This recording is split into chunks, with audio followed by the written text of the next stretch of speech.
และมื้อนี้ข้าน้อยก็จะได้นำเอาพระคำของพระเจ้ามาศึกษาร่วมกันและก็เป็นการเตือนสติเฮาทุกคนเนาะเริ่มจากข้าน้อยพี่ละไปอ่า วังหลายเดือนที่ผ่านมาหั่นได้เบิ่งคลิปเนาะอยู่พี่น้องที่เพิ่นลงในจากประเทศเพื่อนบ้านมีอาจารย์หนึ่งเนาะเรามาเว้าเรื่องศาสนาแล้วก็มีการโต้วาทีกันเนาะโต้วาทีกันว่าของไผผิดของไผถูกของไผผิดของไผถูกของไผดีบ่ดีเนาะแต่ว่าความคิดเห็นของอาจารย์ท่านนั้นเล่าแล้วบอกว่าจังซี่เล่าว่าเวลาข่อยเว้าข่อยก็เว้าในบริบทความเชื่อของข่อยเวลาเจ้าเว้าเจ้าก็เว้าบริบทความเชื่อของเจ้าเพราะฉะนั้นเฮาเนี่ยมันความเชื่อต่างกันแน่นอนแหละความเว้าหรือว่าข้อความเนี่ยมันก็แตกต่างกันเพราะว่าเฮาเว้าอยู่ในบริบทของความเชื่อของไผของมัน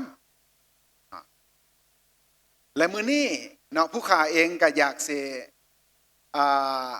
นำใส่หลักการนั่นคือกันข้อความต่อไปนี้ซึ่งผู้ข้าจะแบ่งปันกับพี่น้องนี้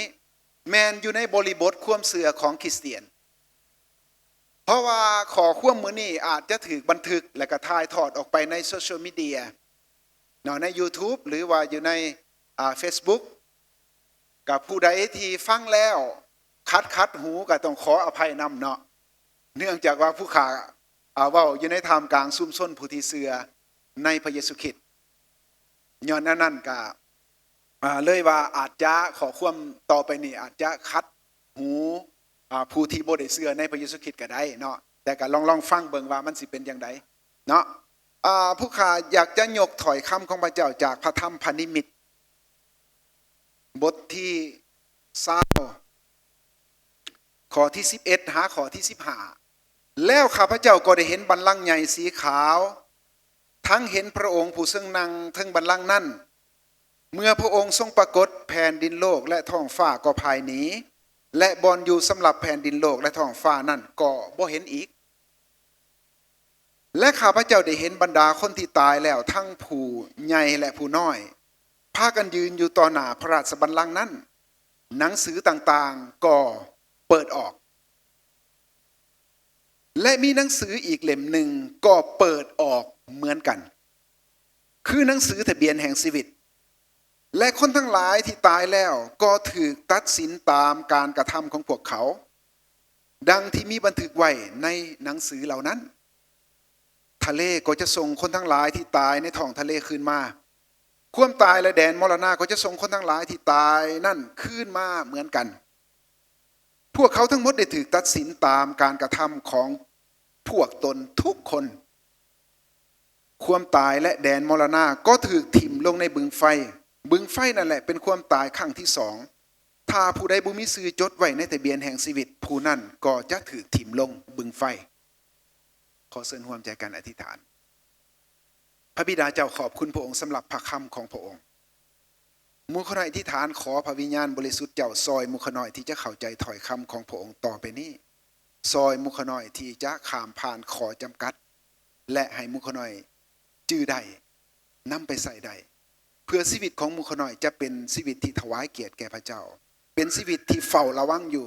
และเป็นชีวิตที่ประสบความสำเร็จตามที่พระเจ้าได้ทรงตั้งพระทัยไว้มารร้ายจะบ่มีส่วนใดๆทั้งสิ้นภาวนาอธิษฐานอย่างนี้ในนามพระเยซูเจ้าอาเมนพระธรรมพนิมิตนี่เป็นพระธรรมที่เข้าใจยากเพราะว่าได้เว้าถึงเรื่องของอนาคตแต่ว่าผู้ข่าจะอธิบายพยายามอธิบายตามตัวหนังสือและอิงใส่ขอพระคัมภีร์ที่เกี่ยวข้องบางอันเพื่อให้ถือว่าเป็นหนึ่งในหลักขอเชื่อของคริสเตียนเฮาเพราะว่าพวกเฮาบ่ได้เชื่อว่าเฮาหลังจากตายไปแล้วแล้วก็เป็นอยู่ในระบบเวียนว่ายตายเกิดหมายถึงว่าตายแล้วก็หลังจากนั้นก็ไปมาเกิดเป็นสัตว์แบบนั้นแบบนี้หรือว่าแล้วก็มาเกิดใหม่อีกเฮาบ่ได้มีความเชื่อแบบนั้นคือเกิดมาครั้งเดียวหลังจากตายไปก็ห่างกายกับตายไปอย่างพระคัมภีร์ได้บอกถึงว่า ห่างกายมาจากดินก็กลับไปเป็นดินส่วนจิตวิญญาณที่มาจากพระเจ้าก็กลับขึ้นไปหาพระเจ้าเพราะฉะนั้นหลายคนว่าเป็นคริสเตียนนี่ระวังเด้อตายบ่ได้กินข้าวแจกเด้อถูกต้องเฮาบ่ได้กินข้าวแจกเพราะหยังเพราะว่าแม้นต่อให้แจกให้ซุมเฮาก็บ่ได้กิน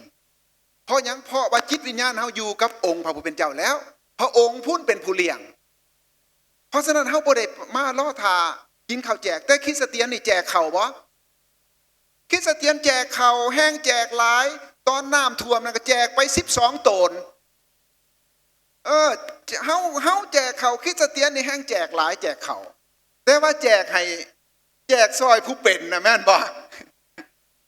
เพราะฉะนั้นอยู่ในนี่ก็เลยเว้าค่อนข้างเกี่ยวกับเรื่องเขามาถึงหลักขอเสือของคริสเตียนเฮาก็คือว่าท่านโยฮันเนาะท่านเองเป็นหนึ่งในอัครสาวกที่อยู่ใกล้ชิดกับพระเยซูคริสต์แล้วพระองค์นี่พระเยซูคริสต์นี่ก็ได้ในนั้นแหละเวลาที่พระเยซูคริสต์ได้สอนก็สอนสาวกทุกคนแต่หลังจากที่เฮาเบิ่งสังเกตเห็นว่าโยฮันยาโกโบและเปโตรนี่เห็นว่าเป็นอีกบุคคลที่อยู่ใกล้ชิดพระเยซูเฮามาสังเกตเบิ่งวิธีการบันทึกของท่านโยฮันอัครสาวกนี่อยู่ในพระธรรมโยฮันข่าวประเสริฐนะสิมีความแตกต่างจากการบันทึกพระธรรมข่าวประเสริฐในเล่มอื่นบ่ว่าสิเป็นมัทธิวมาระโกหรือลูกาแต่สิ่งที่โยฮันได้บันทึกนี่ค่อนข้างจะเป็นเรื่องเกี่ยวกับคำสอนโดยกบของพระเยซูคริสต์และท่านโยฮันผู้นั้นแหละผู้ที่เป็นสาวกพระเยซูนี่หลังจากพระเยซูคริสต์เสด็จขึ้นสู่ฟ้าสวรรค์แล้ว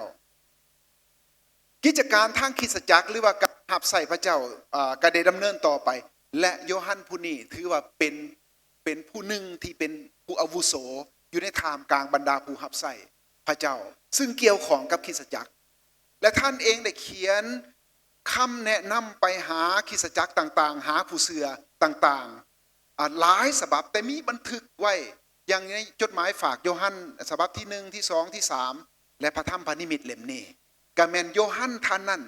ที่ได้รับการเปิดเผยจากพระเจ้าและท่านเองได้มาบันทึกลงเพื่อส่งไปให้คริสตจักรและให้คริสตจักรนี่ได้อ่านหนุนใจซึ่งกันและกัน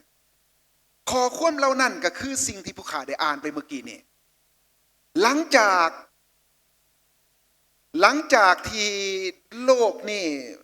ซึ่งเต็มไปด้วยความสับสนวุ่นวายการศึกสงครามการยื้อแย่งแข่งขันภัยธรรมชาติมีปัญหาเนี่ยมันผ่านพ้นไปพระเยซูคริสต์เจ้าจะเสด็จกลับมาอีกครั้งที่2นี่คือความเสื่อของเฮาครั้งที่1พระองค์ได้มาเพื่อโปรดเอาเฮาทั้งหลายนี่ให้พ้นพระองค์ได้ถือครึ่งที่ไม้กางแขนเพื่อหับเอาความผิดบาปไปถือครึ่งที่นั่นและจากนั้นพระองค์พระศพของพระองค์ถูกบรรจุไว้ในอุโมงค์วันถ่วน3ถูกทรงบันดาลให้เป็นขึ้นมาจากความตายและประกาศไสสนะเหนือมารหายเหนือความผิดบาปเหนือความตายและพระองค์ประกาศชีวิตให้กับบรรดาผู้ที่เชื่อวางใจในพระองค์และหลังจากนั้นพระองค์ก็ได้เสด็จขึ้นสู่ฟ้าสวรรค์และบอกว่าพระองค์จะทรงกลับมาอีกในไวๆนี้การกลับมาครั้งที่2นี่แม่นมาเพื่อพิพากษาบ่แม่นมาซอยได้บัดนี้เนาะมาซอยมาอะไรเด้เนาะแล้วมาตรฐานของการพิพากษานี่ก็คือข่าวประเสริฐถ้าหากมื้อนั้นเนาะมื้อนั้นอาจจะเป็นคำถามเดียวสำหรับทุกคนหรือผู้ที่มีคำถามจำนวนหลวงหลายแต่พระองค์ก็จะตอบด้วยคำตอบเดียวคือเกี่ยวกับเรื่องข่าวประเสริฐหลดในข้อความซึ่งผู้ข้าได้อ่านนี่เนาะไปเมื่อกี้นี่แล้วข้าพเจ้าก็เห็นบัลลังก์ใหญ่สีขาวและผู้ซึ่งนั่งเทิงบัลลังก์นั้นนี่หมายถึงว่าการมานี่แม่นมาพิพากษาได้บัดนี้นั่งเทิงบัลลังก์ได้บัดนี้และข้าพเจ้าก็ได้เห็นคนที่ตายไปแล้วทั้งผู้น้อยและผู้ใหญ่คือคนที่ตายไปแล้วทุกยุคทุกสมัยได้มาปรากฏต่อพระบัลลังก์นั้นหนังสือต่างๆก็เปิดออกหนังสือต่างๆก็เปิดออกหนังสือเหล่านั้นเป็นหนังสือ เป็นทะเบียนบันทึกเกี่ยวกับเพราะว่าคำมาหนังสือต่างๆนี่แสดงว่ามันมีหลายเล่มอาจจะเฮาแต่ละคนนี่อาจสิมีผู้ละเล่มก็ได้เนาะได้บันทึกว่าวันที่เท่าใดเดือนใดปีใดคิดอีหยังเฮ็ดอีหยังหมายถึงว่ามันสิมีบันทึกไว้ในหันแน่นอนว่าการบันทึกอยู่ในหันนี่มีโทษเพียงพอที่จะถูกพิพากษาในแต่ละมือบ่ว่าเกี่ยวกับเรื่องทางความคิดทางคำเว้าและทางการประพฤติปฏิบัติจะถูกบันทึกไว้ในที่นั้นและมีหนังสืออีกเล่มหนึ่งก็เปิดออกคือกันก็เปิดออกคือกันหนังสือเล่มนี้หนังสือเล่มนั้นคือหนังสือทะเบียนแห่งชีวิตเป็นทะเบียนบันทึกเกี่ยวกับเรื่องเอิ้นว่าปึ้มสมโนครัวของพระเยซูคริสต์เป็นทะเบียนแห่งชีวิตในข้อสุดท้ายจึงบอกว่าถ้าผู้ใดบ่มีชื่อจดไว้ในทะเบียนเล่มนี้ผู้นั้นจะถูกทิ่มลงบึงไฟหนังสือทะเบียนแห่งชีวิตนี่หรือสมโนครัวนี่เฮ็ดจังไดเฮาจังสิมีชื่อในนี้บัดนี้บ่อนนี่ได้บ่อนมันสำคัญเนาะบ่อนว่าเฮาอย่าทึกทักเอาเองว่าเฮาเองนี่พ้นแล้วมันบ่แม่นเฮาเป็นผู้เว้าหรือบ่แม่นว่าอาจารย์เป็นผู้เว้าหรือบ่แม่นว่าพ่อเฮาแม่เฮาเป็นผู้เว้าแต่ผู้ที่สิเว้าว่าเฮาสิพ้นได้หรือบ่ได้นี่แม่นเจ้าหน้าที่หรือว่าผู้มีอำนาจนั่นแม่นพระเจ้าเองพระเยซูคริสต์เจ้าเองหนังสือเล่มนั้นก็เปิดออกถ้าผู้ใดบ่มีชื่อจดไว้ในหนังสือเล่มนั้นคือทะเบียนแห่งชีวิตเนี่ยผู้นั้นสิพ้นบ่ได้เพราะนั้นการที่จะมีชื่อจดไว้ในปึ้มสมโนครัวนี่แน่นอนแล้วต้องเกิดก่อนต้องเกิดมาใหม่ก่อน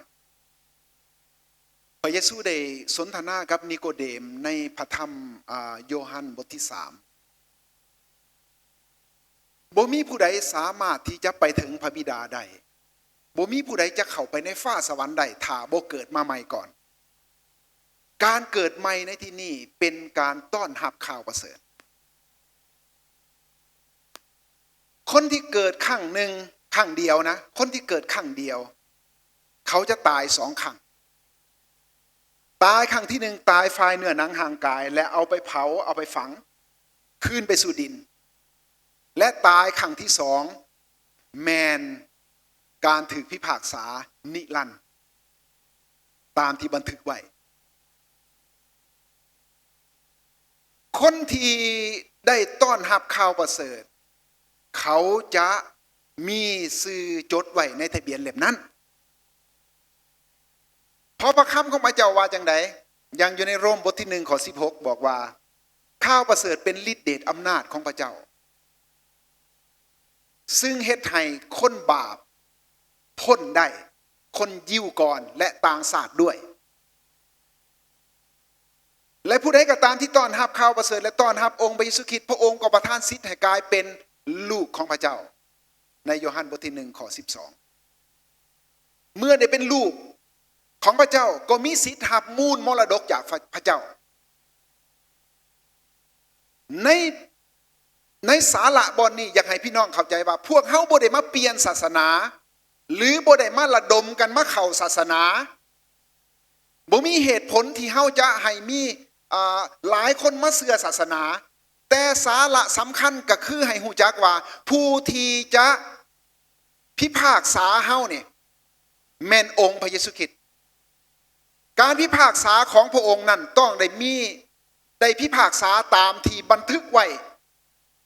ในการบันทึกในทะเบียนในข้อมูลที่พระองค์เป็นผู้บันทึกมีทั้งปึ้มเกี่ยวกับผลงานของเฮากับการกระทำของเฮาและมีปึ้มที่บันทึกว่าเฮานี่ได้รับการอภัยบาปกรรมหรือยังย้อนนั้นการต้อนรับข่าวประเสริฐจึงเป็นทางเดียวที่สิเฮ็ดให้เฮาเกิดใหม่เฮาจึงบ่แม่นโฆษณาศาสนาแต่เฮากำลังบอกทางกับคนอื่นๆว่าถ้าต้องการที่จะวิตพ้นจากบาปกรรมเนี่ย มีทางเดียวคือต้อนรับข่าวประเสริฐเท่านั้นเพราะยังเพราะข่าวประเสริฐเป็นฤทธิ์เดชอำนาจของพระเจ้าที่เฮ็ดให้คนบาปพ้นได้บ่ได้เว้าเรื่องศาสนาเลยพระเยซูบ่ได้เว้าเรื่องศาสนาเลยทุกศาสนาสอนให้ดีในสปปลาวเฮานี่เพิ่นอนุญาตอยู่4ศาสนาคือศาสนาพุทธคริสเตียนบาฮายและก็อิสลามใครถือศาสนาหยังก็ดีแต่ถ้าอยากวิตพ้นจากบาปกรรมตามธรรมะของพระเจ้าตามพระธรรมคำสอนเนี่ยบอกว่าเฮาต้องรับข่าวประเสริฐการรับข่าวประเสริฐนั่นจึงเฮ็ดให้เฮาเกิดใหม่เมื่อเฮาเกิดแล้วชื่อจึงถูกจดไว้บ่มีผู้ใดดอกยังถือผ้าอยู่แหละไปหาเจ้าหน้าที่ทะเบียนสมโนครัวอยู่ปกสเจ้าหน้าที่ก็สิถามว่าแล้วพากันมาหยังมาจดซื้อลูกหรือว่าอยากลองเบิ่งบ่ให้เอ่ยปานนี้ไปลองเบิ่งบ่เนาะเอ่ยปานนี้ไปกับไอ้วันไส้ไปหาเจ้าหน้าที่ทะเบียนสมโนครัวเจ้าหน้าที่ก็สิถามว่ามาหยังโอ้เฮามาจดทะเบียนมาอันน่ะขอให้ทานเขียนชื่อลูกเฮาใส่สมโนครัวใส่แหละลูกว่าซั่นก็สิยังอยู่ในท้องเนี่ยเว้ายกตัวอย่างเด้อลูกเด้ออย่าสุหายกันเด้อก็สิอยู่ในท้องนี่แหละเอ้ายังเถือคือเฮาตื่นเต้นเฮาบ่เคยได้ลูกก็สิตื่นเต้นแล้วเนาะคันว่าอันน่ะมีลูกแล้วก็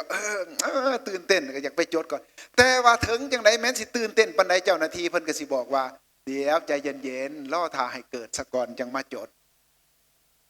เฮาคือกันถ้าเฮาบ่เกิดใหม่ชื่อเฮาจะบ่จดบ่ถือเขียน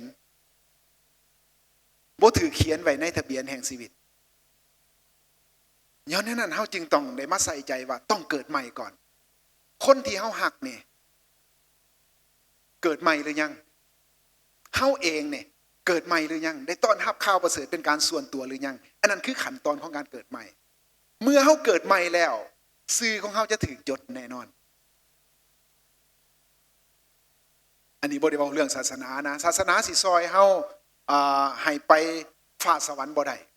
ต่อให้ศาสนาคริสเตียนเนี่ยก็บ่สามารถที่จะให้เฮาไปฟ้าสวรรค์ได้แต่พระเยซูคริสต์เป็นทางนั้นเป็นความจริงและเป็นชีวิตบ่แม่นศาสนาเด้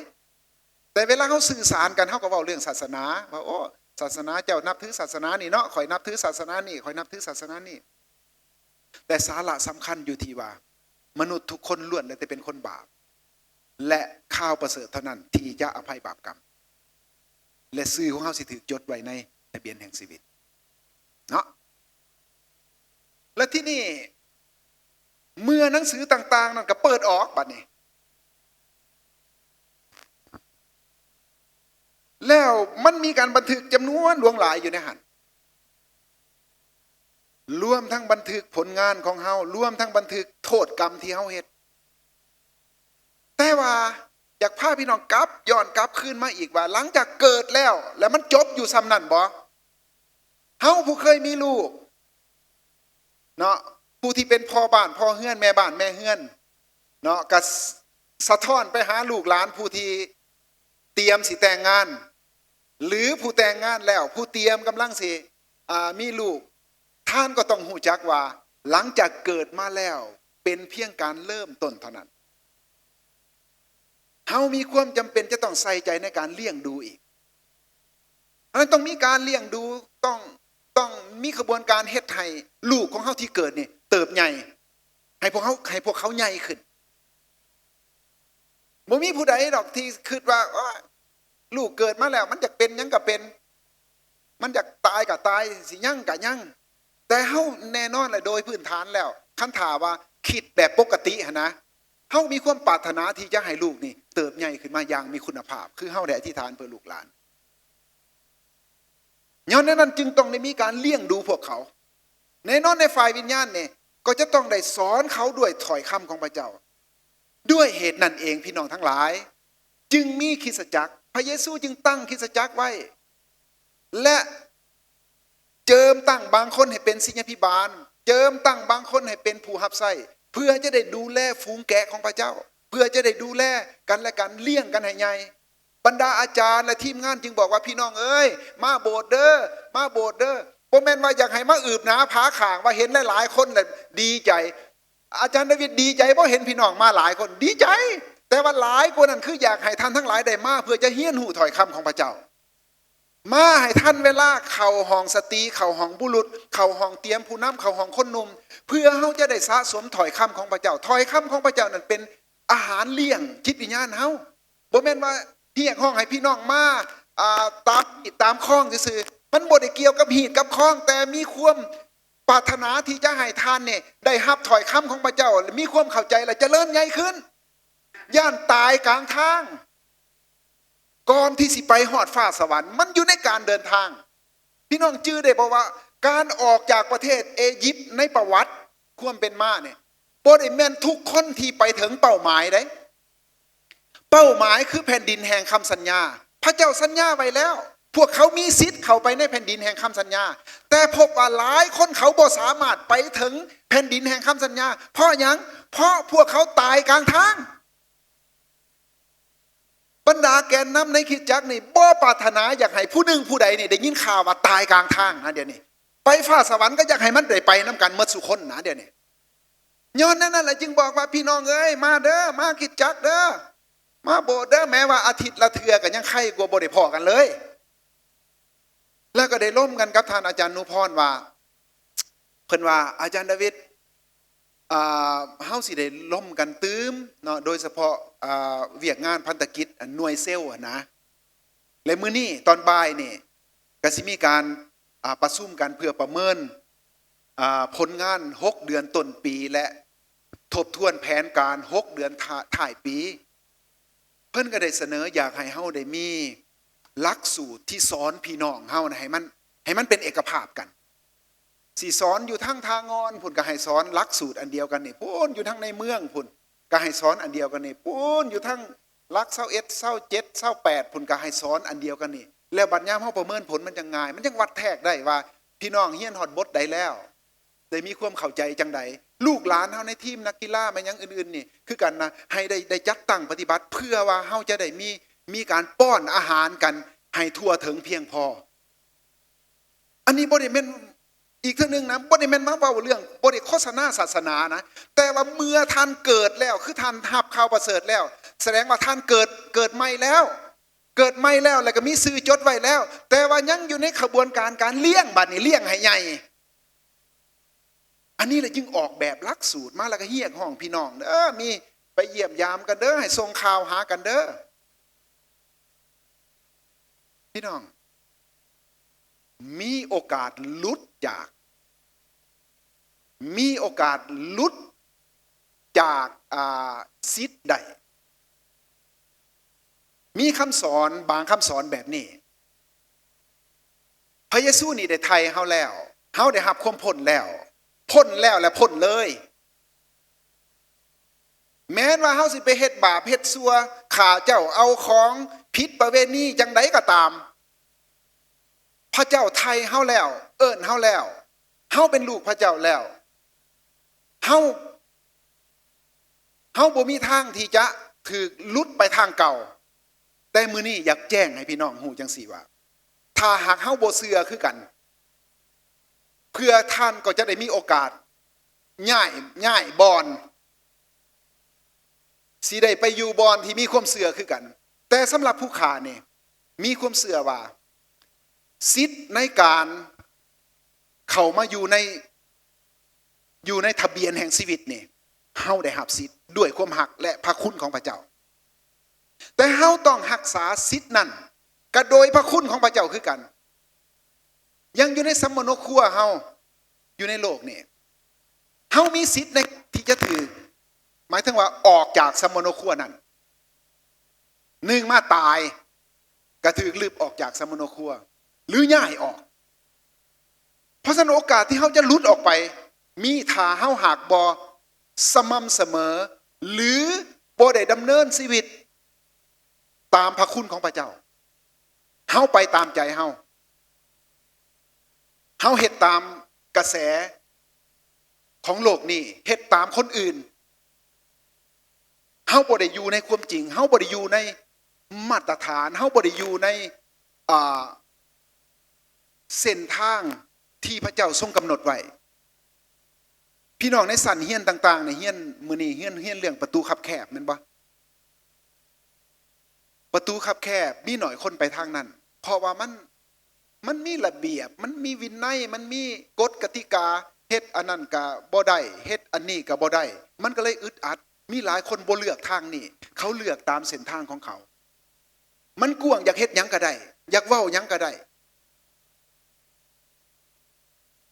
ย้อนนั้นการที่จะรักษาชีวิตเฮาอยู่ในทะเบียนแห่งชีวิตนี่แน่นอนโดยพระคุณพระเจ้าผู้ข้าบ่ได้เว้าถึงว่าโดยกำลังของเฮาแต่ว่าเฮาเองต้องตอบสนองต้องร่วมมือกับพระเจ้าจึงอยากให้เฮาซอยกันรักษาสิทธินั้นด้วยการร่วมมือกับคริสตจักรในการพัฒนาชีวิตของเฮาในการพัฒนาความรู้ความเข้าใจเฮ็ดให้ชีวิตของเฮานี่ได้อยู่ในทะเบียนเนี่ยสืบต่อเพราะว่ามันต้องมีอยู่ไสก็ต้องมีทะเบียนอยู่ไสก็ต้องมีการคุ้มครองอาทิตย์ที่แล้วนี่ผู้ข่าเองขึ้นมาเป็นผู้แบ่งปันมาเว้ามาแจ้งให้กับพี่น้องว่าพี่น้องคันถ้าหากพี่น้องท่านใดหากมีความประสงค์ที่จะย้ายคริสตจักรย้ายบ่อนนมัสการเนาะบ่ว่าด้วยเหตุผลว่าท่านย้ายบ่อนเฮ็ดเวียกลงไปภาคใต้ขึ้นไปภาคเหนือก็ขอให้ท่านได้มาแจ้งเพื่อว่าเฮาสิได้ออกเอกสารให้และมอบให้ท่านได้ไปพัวพันกับต้นสังกัดไหมหรือภายในนครหลวงถ้าหากท่านมีความประสงค์ที่จะย้ายบ่อนนมัสการด้วยเหตุผลทางการเดินทางหรือด้วยเหตุผลอื่นๆท่านก็สามารถที่จะมาแจ้งได้เพื่อเฮาจะได้คุ้มครองกันและบรรดาพี่น้องที่ยังอยู่ในทะเบียนนี่ของคริสตจักรไสสว่างเฮาก็สิได้คุ้มครองกันถ้าหากมีเจ้าหน้าที่เพิ่นถามว่าผู้นี้นี่ได้มีปัญหาอยู่หันอยู่นี่เพิ่นว่าเพิ่นเป็นสมาชิกของคริสตจักรไสสว่างนี่มีบ่เฮาก็สิได้เบิ่งตามทะเบียนเด้ว่ามีบ่ชื่อศรีสวรรค์นี่มีบ่ชื่อคำเก่งนี่บ่ก็สิได้เบิ่งตามนั้นแหละเนาะเฮาก็สิบอกว่าโอ้บ่แต่ว่าพวกเฮานั่นเชื่อพระเจ้าคือกันในความเป็นพี่น้องอันต่างหากแต่ในทะเบียนในการคุ้มครองกันนี่ต่างหากเด้คันถาผู้อยู่ในทะเบียนเนี่ยก็สิมีว่ามีเงื่อนไขในการดูแลกันและกันบ่เช่นว่าไปประกอบพิธีทางศาสนาให้บ่หรือว่ามีสวัสดิการยามเจ็บเป็นบ่หรืออื่นๆเนาะมันก็สิมีข้อกำหนดไว้สมมุติว่าอันนี้เฮาเว้าเรื่องกายภาพถ้าสมมุติว่ามีผู้หนึ่งผู้ใดซะล้มหายตายจากไปเนาะเพราะว่าห่างกายเฮามันก็ต้องได้สักมื้อนึงก็ต้องตายจากโลกนี้อยู่แล้วเนาะแน่นอนแม้ว่าบ่แม่นสมาชิกเฮาก็ต้องได้ไปงานศพได้ไปซอยจกเงินซอยหรือว่าแต่งกันไปซอยลูกหลานไปซอยเวียกซอยงานอันนั้นมันเป็นเรื่องปกติและควรเฮ็ดเพื่อพระเจ้าสิได้รับเกียรติแต่ว่าการคุ้มครองในทะเบียนเนี่ยเฮาก็ควรมีเพราะฉะนั้นพี่น้องท่านใดที่ยังบ่ทันได้ขึ้นทะเบียนเถื่อให้ท่านมาขึ้นทะเบียนในทำนองเดียวกันพระเยซูก็สิบอกว่าเฮาเองก็สิเบิ่งตามทะเบียนนี่แหละเพราะว่าถ้าผู้ใดบ่อยู่ในทะเบียนนี่ผู้นั้นสิถูกทิ่มลงบึงไฟมีแต่ชื่ออยู่ในทะเบียนนี่เท่านั้นจึงไปฟ้าสวรรค์พระเยซูก็สิเอามาตรฐานคล้ายๆกับระบบทะเบียนนี่คือกันพี่น้องทั้งหลายเพราะฉะนั้นอยากให้พี่น้องได้ร่วมมือกับคริสตจักร1ให้ทุกคนมั่นใจว่าเฮาได้ต้อนรับข่าวประเสริฐแล้วอาเมนบ่2เฮาเองอยู่ในขบวนการเลี้ยงดูและให้เติบใหญ่3เฮาเองจะต้องมีส่วนร่วมในการรักษาสิทธิ์ไว้รักษาซื่อไว้ร่วมมือกับคริสตจักรอยู่ในพระคุณของพระเจ้าและที่นี่พระคำของพระเจ้าก็ได้บอกว่าในหนังสือต่างๆที่เปิดออกและคนทั้งหลายที่ตายไปก็จะมาอยู่ซ่องหน้าและผู้ที่นั่งทรงประทับถึงบัลลังก์นั้นก็จะได้พิพากษาตามที่พวกเขาได้กระทำทุกประการมีหนังสือที่เปิดออกการเปิดออกนี่เนาะหนังสือที่เปิดออกนี่เป็นบันทึกเกี่ยวกับเรื่องประวัติความเป็นมาหรือบันทึกการกระท อื่นๆไว้สำหรับคนที่บ่มีชื่อจดไว้ในทะเบียนแห่งชีวิตสิ่งซึ่งบันทึกไว้ในนั้นจะเป็นหลักฐานในการพิพากษาพวกเขาทุกคนจะหลีกบ่ได้เขาจะถึงพิพากษาแต่คนที่มีชื่อจดไว้ในทะเบียนแห่งชีวิตหนังสือต่างๆเหล่านั้นจะได้บันทึกผลงานของพวกเขาหนังสือต่างๆเหล่านั้นบันทึกผลงานของพวกเขาว่าพวกเขาได้หับใส่พี่น้องจังใดแน่หับใส่คริสตจักรจังใดแน่เขาได้อธิษฐานเพื่อไผจังใดแน่ได้ไปเยี่ยมยามไผจังใดแน่จังใดแน่หมายถึงว่าก็ถูกบันทึกไว้ในหันและสิ่งที่หลักฐานของการบันทึกตัวนี้นี่เป็นการเปิดออกมาเพื่อจะได้เอาบำเหน็จให้กับท่านข้าน้อยอยากยกให้มันเป็นแต่ละคนนี่มีอย่างน้อยปึ้ม2 เล่มซะไปเนาะเล่มที่1เนี่ยมันเล่มทะเบียนแห่งชีวิตและเล่มที่2เป็นบันทึกเกี่ยวกับเรื่องผลงานสำหรับผู้มีชื่อในทะเบียนแห่งชีวิตเล่มที่2นี่แม่นผลงานของเขาว่าเขาได้รับใส่จังใดแน่เพราะฉะนั้นอัครสาวกโปโลจึงบอกว่าท่านทั้งหลายจงตั้งมั่นอยู่อย่าหวั่นไหวจงปฏิบัติงานขององค์พระผู้เป็นเจ้าให้บริบูรณ์อยู่ทุกเวลาด้วยหูว่าในองค์พระผู้เป็นเจ้านั้นการงานที่พวกเจ้ารับใส่นี่จะบ่ให้ประโยชน์มันจะถึงบันทึกไว้และเป็นบำเหน็จรางวัลพระเยซูก็ได้สำแดงให้กับโยฮันได้เห็นในบทที่22ข้อที่12บอกว่าเบิ่งแน่เฮาจะมาในไว้นี้และนำเอาบำเหน็จรางวัลเพื่อมาตอบแทนการกระทำของพวกเขานั่นหมายถึงว่ามันมี2 กลุ่มที่จะได้รับผลแตกต่างกันกลุ่มที่1คือกลุ่มที่บ่มีชื่อจดไว้ในทะเบียนแห่งชีวิตการบันทึกอยู่ในนี่เป็นการบันทึกเพื่อจะพิพากษาเขาและกลุ่มที่2ไปนี่สำหรับคนที่มีชื่อจดไว้ในทะเบียนแห่งชีวิตในหนังสือเล่มนี้เนี่ยจะเป็นบันทึกเรื่องผลงานของพวกเขาพี่น้องทั้งหลายนอกจากที่เฮามีชื่อจดไว้ในทะเบียนแห่งชีวิตแล้วอันนั้นจะต้องซอยกันให้ได้เติบใหญ่ขึ้นและก็ร่วมกันหับใส่บัดเมื่อเฮาร่วมกันหับใส่สิ่งที่เฮาหับใส่สิเป็นผลงานและเฮ็ดให้เฮาได้ก้าวหน้าต่อไป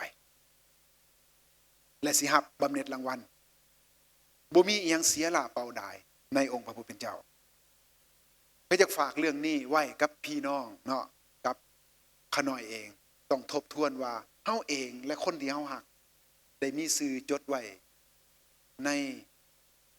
ทะเบียนแห่งชีวิตหรือยังและตลอดเวลาที่เฮายังอยู่นี่เฮาได้มีส่วนในการรับใส่พระเจ้าร่วมกับคริสตจักรร่วมกับบรรดาผู้นำหรือบ่อันนั้นจะเป็นสิ่งที่เฮ็ดให้เฮาได้รับบำเหน็จรางวัลในภายภาคหน้าเนาะเฮาร่วมใจกันอธิษฐานเนาะพระบิดาเจ้าขอบคุณพระองค์สำหรับพระคำของพระองค์ขอบคุณพระองค์สำหรับสิ่งที่พระองค์ได้เปิดเผยสำแดงให้หมู่ข้าน้อยได้รู้จักและในมื้อนี้เองขอพระวิญญาณบริสุทธิ์เจ้าซอยหมู่ข้าน้อยที่หมู่ข้าน้อยจะได้เอาใจใส่อย่างเลิกซึ้งเกี่ยวกับการที่จะให้คนที่เฮาฮักหรือหมู่ข้าน้อยทุกคนนั้นให้แน่ใจว่าหมู่ข้าน้อยได้เกิดใหม่แล้วหมู่ข้าน้อยได้รับข่าวประเสริฐแล้วมีชื่อจดไว้ในทะเบียนแห่งชีวิตแล้วบ่มีผู้หนึ่งผู้ใดพลาดไปหรือเล็ดลอดไปแต่ทุกคนมีชื่อจดไว้ในทะเบียนนั้นเพราะว่าคนที่อยู่ในทะเบียนนั้นเท่านั้นที่มีสิทธิ์ไปฟ้าสวรรค์ถ้าบ่มีชื่อจดไว้ในทะเบียนนั้นก็จะถูกถิ่มลงบึงไฟซึ่งเป็นหมู่ข้าน้อยบ่มีความปรารถนาที่จะให้ผู้หนึ่งผู้ใดถูกถิ่มลงบึงไฟและในระหว่างที่หมู่ข้าน้อยอยู่นี้ขอซอยหมู่ข้าน้อยที่จะมีชีวิตที่จูบเจ้าหาวหันและจริงจังกับการหับใส่เพื่อจะเป็นเกลือเป็นความสว่างแก่สังคมเพื่อหมู่ข้าน้อยทั้งหลายจะมีส่วน อยู่ในการเสริมสร้างพระกายและขยายแผ่นดินของพระเจ้ามุขน้อยขอบคุณพระองค์ขอซอยมุขน้อยให้ทุกคนได้อยู่ในพระคุณของพระองค์และให้เติบใหญ่ขึ้นในพระคุณของพระองค์มีความสำเร็จในหน้าที่การงานในพระคุณของพระองค์และการอวยพรของพระองค์จึงภาวนาอธิษฐานอย่างนี้เพื่อกันอวยพรกันและด้วยใจโมทนาขอบพระคุณในนามพระเยซูเจ้าอาเมน